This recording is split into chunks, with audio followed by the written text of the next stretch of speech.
અમેરિકામાં દેવા સિવાય ન જીવાય. મારવાડી હોય, ગુજરાતી હોય કે જે બહારની પ્રજા છે ને, એટલે જે ડાયસ્પોરા છે ને, એની ગુજરાતની સૌથી પહેલી વસ્તુ આંખે ઉડીને આ વખતે મને લાગી એ ગુજરાતની એવી બે વસ્તુઓ મને કહો કે જે તમને ખૂબ ગમતી હોય, અને બે વસ્તુ એવી કે જે બદલવા જેવી લાગે. Real estate is a undoubtedly successful business છે, મેં કર્યો. અને જો નવા માણસોને કોઈને જો મારે કંઈ કહેવું હોય તો નવી સવારમાં હું રમેશ તન્ના પ્રસન્નતા સાથે આપ સર્વેનું હાર્દિક સ્વાગત કરું છું. આજે અમેરિકાના એક મહેમાન નવી સવારના સ્ટુડિયોમાં આવ્યા છે. એમનું નામ છે સુભાષભાઈ ભટ્ટ. સુભાષભાઈ, તમારું સ્વાગત કરું છું. નમસ્તે. ઘણા બધા વર્ષોથી અમેરિકામાં રહો છો અને 40 વર્ષથી રિયલ એસ્ટેટના ક્ષેત્રમાં છો. મને છે ને ઘણીવાર એક સવાલ થાય છે કે ભારત જેવા દેશમાં કોઈ ગામડેથી શહેરમાં રહેવા આવે ને, પછી પોતાનું મકાન કરવું હોય ને, તો મેં એકવાર સર્વેક્ષણ કર્યું હતું, તો લગભગ એ વ્યક્તિ 45થી 50 વર્ષની થાય ને ત્યારે માંડ માંડ પોતાનું ઘર કરી શકે છે. પોતાનું ઘર કરવામાં લગભગ 30-35 વર્ષની આકરી મહેનત કરવી પડે છે. પણ અમેરિકા જેવા કે ઓસ્ટ્રેલિયા જેવા દેશોમાં, કારણ કે હું સંકળાયેલો છું, તો મને એવી ખબર પડે છે કે ત્યાં તો 2-3-4 વર્ષમાં પોતાનું ઘર થઈ જ જાય છે. તો આવું કેમ? એમ બહુ જ ઇઝી જવાબ છે એનો મારે માટે. સૌથી પહેલાં તો એમ કહું કે રમેશ તન્ના એ અમારા પેરેન્ટહુડનું ગર્વ નામ છે. અમારો પેરેન્ટહુડ માટે ગર્વ થાય એવું નામ છે. અને એનું કારણ એ છે કે રમેશ તન્નાને અમે જાણીએ અમારા દીકરી થકી, નૈયા. અને દીકરીને કારણે જ્યાં બી જઈએ ત્યારે રમેશ તન્ના અમને નૈયાના પેરેન્ટ્સ તરીકે ઓળખે. એનો અમને અભિમાન છે. વાહ, બહુ સરસ. ભારતની અંદર કોઈ પણ નવું કપલ હોય એને પોતાનું ઘર બનાવતા આખી જિંદગી પસાર કરી રાખવી પડતી. લગભગ હજી એવું જ છે. લગભગ જ એવું છે. એમાં મને બહુ જૂનું એક વસ્તુ યાદ આવે છે કે આપણા ગ્રાન્ડ પેરેન્ટ્સ આપણને એમ કહેતા કે ભાઈ આપણા માથા ઉપર કોઈ દેવું ન કરવું, દેવું કરીને ન જીવાય. આઈ થિંક જમાના સાથે બદલ્યું. અમેરિકામાં દેવા સિવાય ન જીવાય. દેવા સિવાય ન જીવાય. એટલે દેવું ન હોય તો તમે ક્યારેય પૈસાદાર ન બની શકો. આજે ડોનાલ્ડ ટ્રમ્પને પણ દેવું છે. દેવું કરીને મકાનો ખરીદે છે, બિઝનેસ ખરીદે છે, એની કંપની.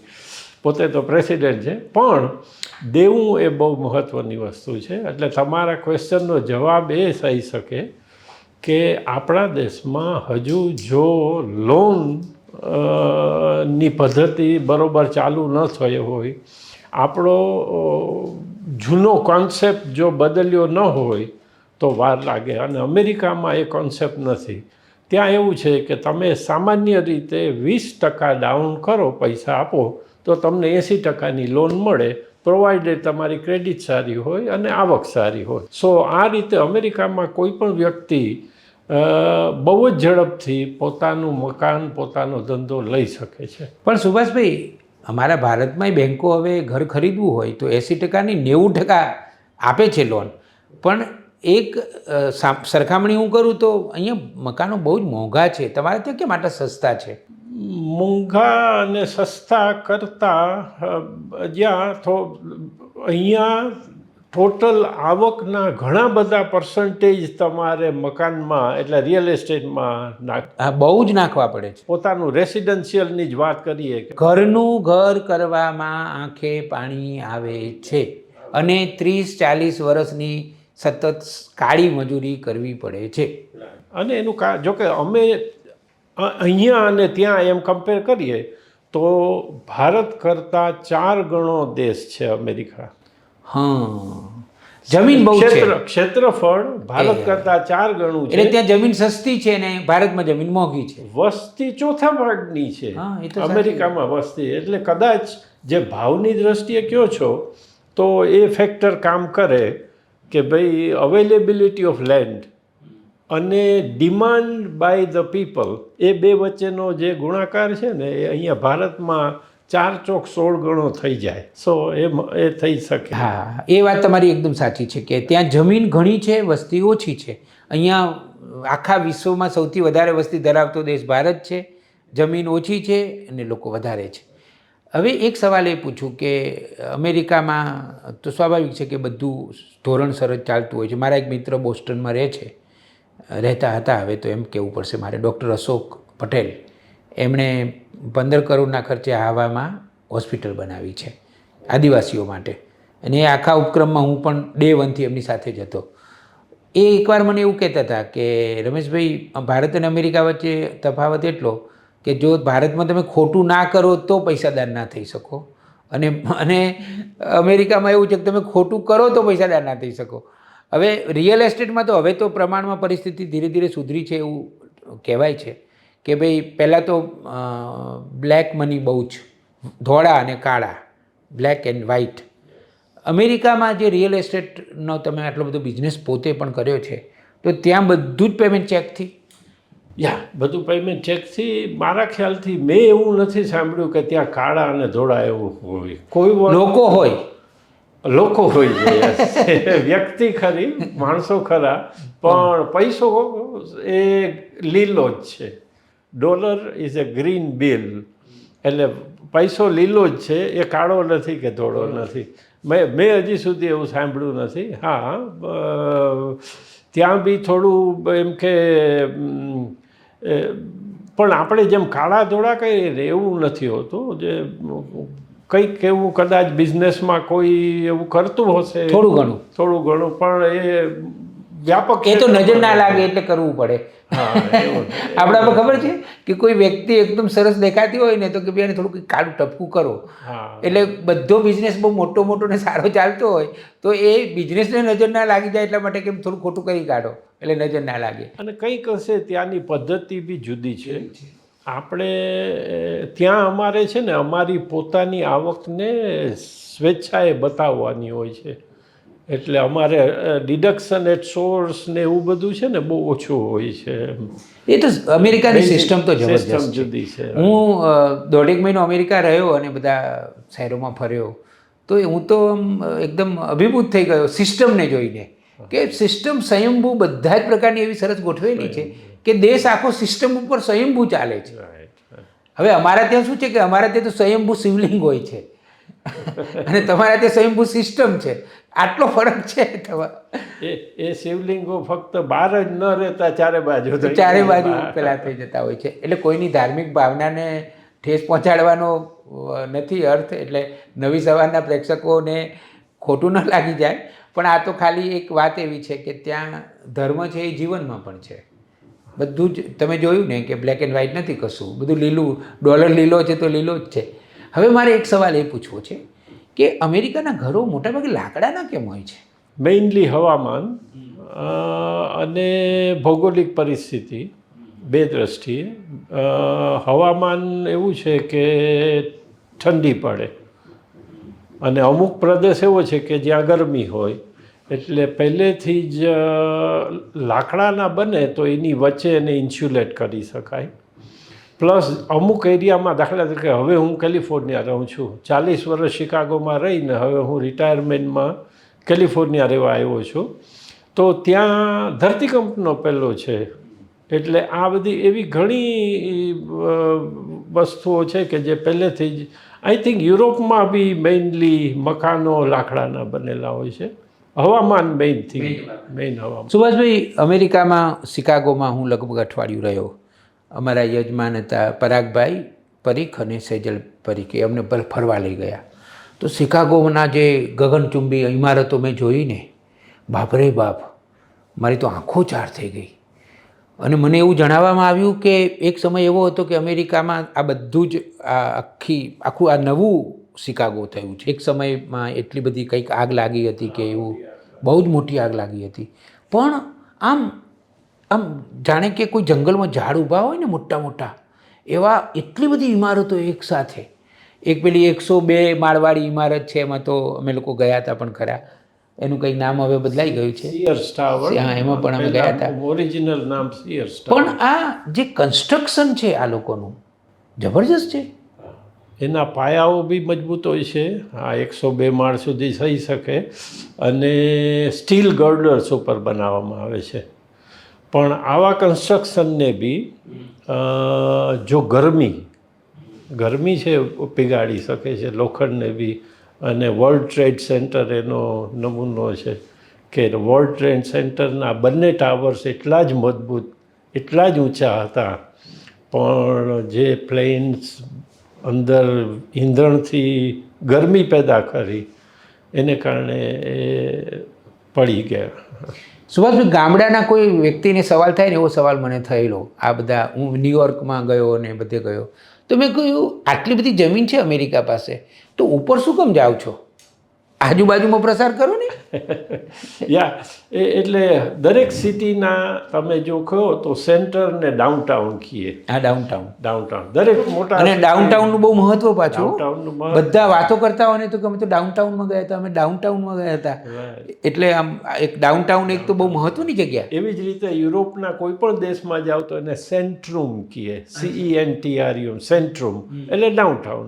અમેરિકામાં ડાઉનટાઉન કહીએ છે, સેન્ટ્રુમ. અમારા જે ભદ્રનો કિલ્લો ને એવું કે. હા, અમારું તળ કે ભાઈ અમે મૂળમાં ગયા હતા. રાઈટ. એનું મહત્વ એ છે કે કોર્પોરેશન્સ દે આર કોન્સન્ટ્રેટેડ એ ડાઉનટાઉનમાં.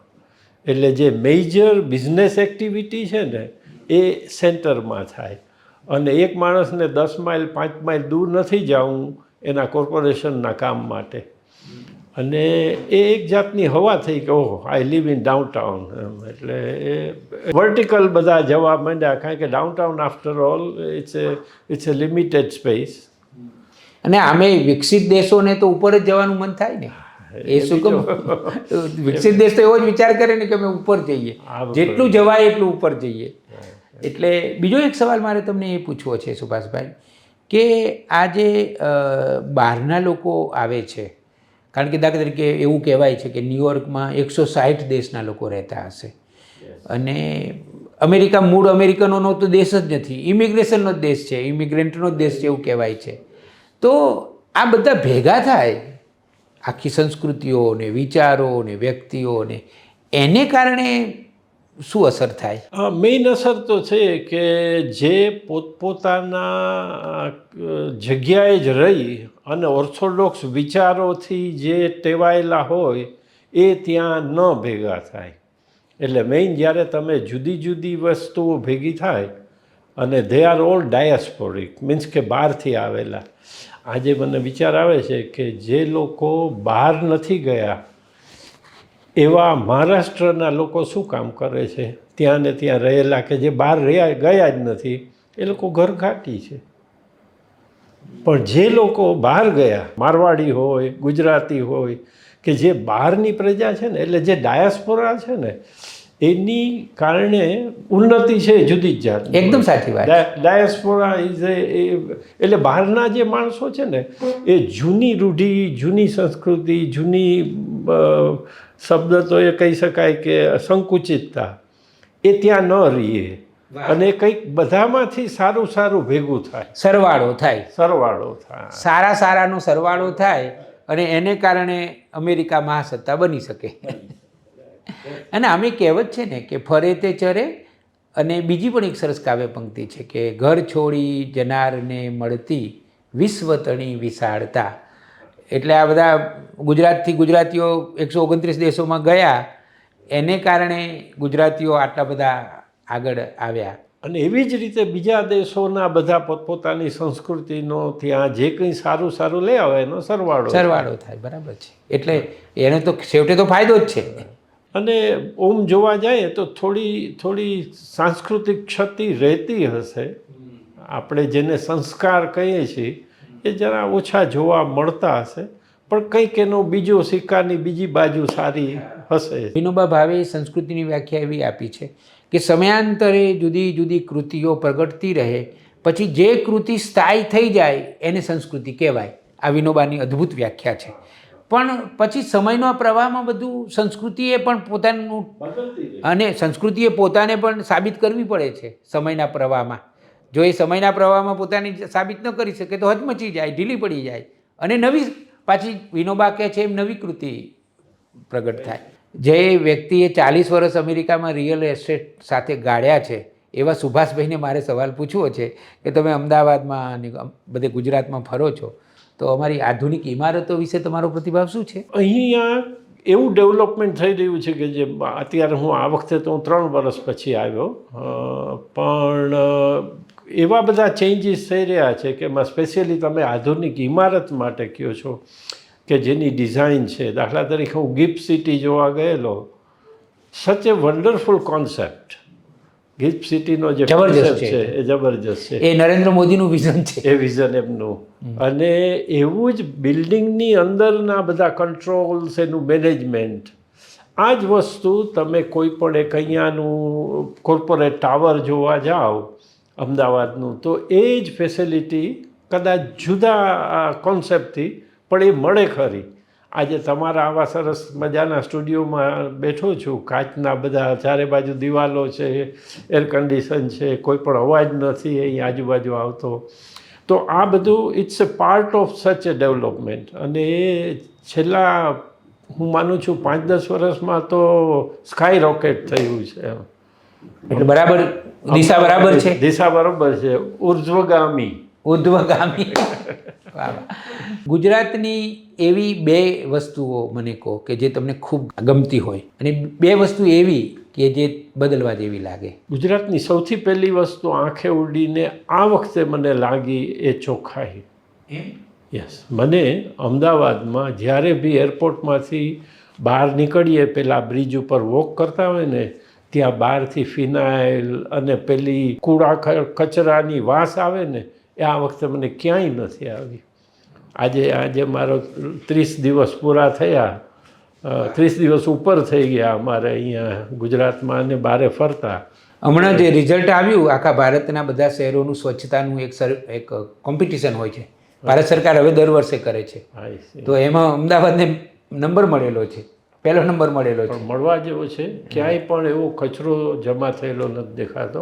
એટલે પહેલી વસ્તુ આંખે ઉડીને આ લાગે એ ચોખ્ખાઈ બહુ સરસ થઈ. અને સૌથી વધુ તો મને આનંદ એ આવે કે માણસો ટ્રાફિક સિગ્નલને અનુસરતા થયા છે. ત્યાં પેલો દંડો લઈને પોલીસ ઊભો નથી, છતાંય ટ્રાફિક ઊભો છે. ઘણી વખત એવી રીતે જોયું છે. 1-2 પછી અપવાદો ના, પણ ઘણો સુધારો છે, ઘણો સુધારો. એ વાત તો તમારી સાચી કે 3 વર્ષ પહેલા જે સ્થિતિ હતી એની સરખામણીમાં તો ઘણો સુધારો. પહેલાં તો અમે રેડ લાઇટ જોઈ અને ગાડી જતી હોય એટલે હમણાં એક્સિડન્ટ થશે એવું લાગે એમ. જ્યારે આ બીજી અમદાવાદીઓની ટ્રાફિક સેન્સ પણ સુધરી છે. યસ. એટલે ઓવરઓલ આપણે કંઈક એવું ડેવલપમેન્ટ કરી રહ્યા છીએ કે જે આપણા દેશને ખરેખર ડેવલપ્ડ કન્ટ્રી તરફ લઈ જવાનું સ્ટેપ ભરી રહ્યું છે એવું લાગે. 2 બાબતો અમને એવી કહો, અમારે સુધરવું છે, આંગળી ચીંધો. એવું તો જો કે કોઈ પણ વસ્તુને નેગેટિવ જોવાનો મારો એક જાતનો પેલો કોન્સેપ્ટ જ નથી. એટલે મને બધું પોઝિટિવ બને ત્યાં સુધી દેખાય. આમ તો મને પોઝિટિવ જ દેખાય છે, અને હું તો 1000 જેટલી પોઝિટિવ સ્ટોરી લખીને બેઠો છું, પણ પોઝિટિવ થવા માટે કોઈ એને પ્લસ કરવા માટે તમને કંઈક ખબર હોવી જોઈએ. આમ તો જો કે મારા મગજમાં તો અત્યારે એવું કોઈ નથી આવતું કે જે મને ઇમ્પ્રુવમેન્ટ કરી શકાય એવી ઘણી વસ્તુઓ છે. જેમ કે ખરેખર જ્યારે તમે આમ કે પોઝિટિવ પહેલાંથી જ કોન્સેપ્ટથી જોતા હો તો દાખલા તરીકે પ્રાઇવેટ ટ્રાન્સપોર્ટેશનની બદલે પબ્લિક ટ્રાન્સપોર્ટેશનનો જો આ સિટી ઉપયોગ કરે, હું અમદાવાદ પૂરતી વાત બહુ સારી વાત, સાચી વાત છે, તો ઘણો ફરક પડે. એ હું એક ઇમ્પ્રુવમેન્ટ જોઈ શકું છું કે શા માટે એમ કે એક ઘરેથી બીજા સામેના અડધો માઇલે દૂર નથી, એ અડધો કિલોમીટરે નથી, એવા જગ્યાએ જવા માટે મારે 2 વ્હીલર ચાલુ કરીને જાઉં, એની બદલે જો એવી પબ્લિક ટ્રાન્સપોર્ટેશન હોય કે જેને ઉપયોગમાં લઈ શકાય તો એકદમ સાચી વાત છે. તો પોલ્યુશન અને બીજી ઘણી વસ્તુ ઘણો ફાયદો થાય, અને લોકોની સાથે હળવા મળવાનું થાય. હા, મેં એકવાર ફેસબુક ઉપર સરસ લેખ લખેલો, પબ્લિક ટ્રાન્સપોર્ટના ફાયદાઓ. એવા મેં 15 ફાયદાઓ શોધી કાઢ્યા હતા. એમાં આ કહેલું કે પેટ્રોલ પણ બચે, ટ્રાફિકની ગીચતા ઘટે, અને માણસની નજીક આવે. હા, એ તો બહુ જ મહત્વનું છે. હવે અડધી કલાકનું જો રન કરો તો એ અડધી કલાક કરો શું એમ. અને જો કે આ એક દૂષણ બી છે, ફોન એક દૂષણ બી છે. એટલે તમને એકબીજાથી કનેક્ટ કરતા ઓછા બચાવે છે, એટલું નથી કરવા દેતા. પણ સાથે સાથે એનો ઉપયોગ બી સારી રીતે થાય તો એ તો દરિયો છે આપણી જોડે જ સાથે. છેલ્લો સવાલ, આ તો બહુ જ પર્સનલ સવાલ છે એટલે જવાબ આપવાનો ફરજિયાત નથી. અમારા ગુજરાતમાં બિલ્ડરો બહુ જ પૈસા કમાય છે અને ખૂબ પૈસાદાર હોય છે. તમે અમેરિકામાં રિયલ એસ્ટેટમાં આટલું બધા વર્ષ કર્યું છે તો કેટલું બધું કમાયા છો? કેટલું કમાયા એ મહત્ત્વનું નથી. અત્યારે અમે રિટાયર થઈ અને કંઈક સમાજને પાછું ગીવ બેક એ કામ કરીએ છીએ. અમે ત્યાં બહુ પ્રચલિત વાક્ય છે કે give back to the society. હવે તમે ગીવ બેક ક્યારે કરો? તમારા ખિસ્સામાં કાંઈ હોય નહીં તો તમે આપી ન શકો. એટલે અનહર્ડ સંસ્કૃતિનો વારસો લઈને અમે અહીંથી ગયા જ છીએ. પછી અમે મહેનતનો એક ભંડોળ ઊભો કર્યો કે જેને કારણે અમે થોડું આર્થિક બી ભેગું કર્યું. એટલે તમારો ક્વેશ્ચનનો જવાબ આપું તો યસ, એ શાસ્ત્રમાં ક્યાંક લખ્યું છે ભોજ્યેન પ્રમદિતવ્યમ, એટલે કામ કરવામાં, પૈસા કમાવામાં જરાય પ્રમાદ ન કરતો. વાહ, એવું ક્યાંક સાંભળેલું છે. બિલકુલ. એવી રીતે કોઈ પણ કામમાં પૈસા મેળવવા એ બહુ જ જરૂરી છે. આપણા ઋષિઓ કહેતા કે ભાઈ તે ભણી લીધું, હવે જા ખેતરમાં અનાજ પેદા કર. એવી રીતે બિલ્ડર્સને વધુમાં વધુ પૈસા મળવા જોઈએ. એને કારણે જે વધુમાં વધુ એનો સદુપયોગ કરે તો કરી શકવા જોઈએ. મદદ કરે, રોજગારી થઈ શકે, એ થઈ શકે. કોઈ પણ રાષ્ટ્ર માટે મહત્વનું છે. કમાવું એ મહત્ત્વનું છે. યસ, બિલ્ડર્સ કમાય છે. Real estate is a undoubtedly successful business છે. મેં કર્યો. અને જો નવા માણસોને કોઈને જો મારે કંઈ કહેવું હોય તો એક દાખલો મારા પોતાના જીવનનો આપું કે અમે જ્યારે અમેરિકા 50 વર્ષ પહેલાં ગયા ત્યારે અમારી પાસે પૈસા નહોતા, પણ રિયલ એસ્ટેટ કેવી રીતે લીધું? તો ક્રિએટિવ ફાઇનાન્સિંગ કરીને. Creative financing is a very specialise way of acquiring real estate. હવે મારો એક દાખલો આપું તો હું ત્યારે નવા મકાનો ખરીદતો હતો. તો એક મકાન કોઈને 7,50,000માં 750,000માં વેચવું હતું. એને મેં ફોન કરીને કીધું કે મારે તમારું મકાન લેવું છે, પણ 7,50,000માં નહીં, 7,75,000માં. તો પેલો કે વોટ્સ ધ કેચ, તમે 25,000, મને એમ હતું કે 7,50,000માં આપીશ તો મને કોઈક 7,25,000 આપશે ને હું વેચી કાઢીશ. ના, મારે 7,75,000 આપવા છે. તો કે વોટ્સ ધ કેચ? મેં કીધું મારી પાસે પૈસા નથી. તો how can you buy it? પછી મેં સમજાવ્યું કે મારી પાસે આટલી પ્રોપર્ટી છે, એમાં મારી ઇક્વિટી આટલી છે. I can write my equity in your name, અને તમે મને એક કાગળ લખી આપો કે હું તમને 20% ડાઉનના પૈસા આપી દીધેલા છે by virtue of my equities which is yours if I default. એટલે મેં 20%માં એમનો એક લેટર લીધો અને મારી બેંક પાસે ગયો કે ભાઈ મને 80%ની લોન આપો. તો 20% મારી પાસે ડાઉન આવી ગયા એક લેટર દ્વારા. 80% મને બેંકે લોન આપી. એ મકાનનો હું માલિક થયો કે જે 775 લાખમાં મળ્યું, 775,000માં મળ્યું મને. અને જે દિવસે હું એનો માલિક બન્યો ત્યારે એ આખા માળાના જેટલી સિક્યોરિટી ડિપોઝિટ હોય કે જે તે વખતે $10,000 હતા, હું ઘરે લઈને આવ્યો. એટલે વિચાર કરો કે મેં એક પૈસો વકીલનોય આપ્યો નથી, લોનમાં જ આવી ગયો. પછી કોઈ પણ ખર્ચ કર્યો નથી. મારી બુદ્ધિથી, એની વિચારોથી મેં એક મકાનનો હું માલિક બન્યો અને કોઈ પણ પૈસો આપ્યા વગર. ઓફકોર્સ એની જે પોઝિટિવ કેશ ફ્લો હોય એ બહુ ઓછી હતી, કારણ કે મેં એક પણ પૈસો એમાં ઇન્વેસ્ટ નહોતો કરેલ. ફક્ત મારી ઇક્વિટી એમાં વેસ્ટ કરેલી હતી કે જે મને ખબર હતી કે હું ડિફોલ્ટ નહીં થાઉં. So I became owner of that property and I held it for 30+ years. 30 વર્ષમાં એનું બધું મોર્ગેજ પે થઈ ગયું. એટલે creative financing is a way એટલે તમને ફાયદો થયો? આખું મકાન મારું થયું 35 વર્ષ પછી, 30-35 વર્ષ પછી. પણ તો કબજો તો મળી જ ગયો પણ તરત. કબજો તો પહેલે જ દિવસે મળી ગયો. જ્યારે ક્લોઝિંગ થયું, મીન્સ કે આઈ બીકેમ ધ ઓનર, તે દિવસથી એવી તારીખ એડજસ્ટ કરેલી કે એના 4-5 દિવસમાં જ હું ભાડા ઉઘરાવા જાઉં ફરીથી. સો એ એક રનિંગ બિઝનેસ કહેવાય.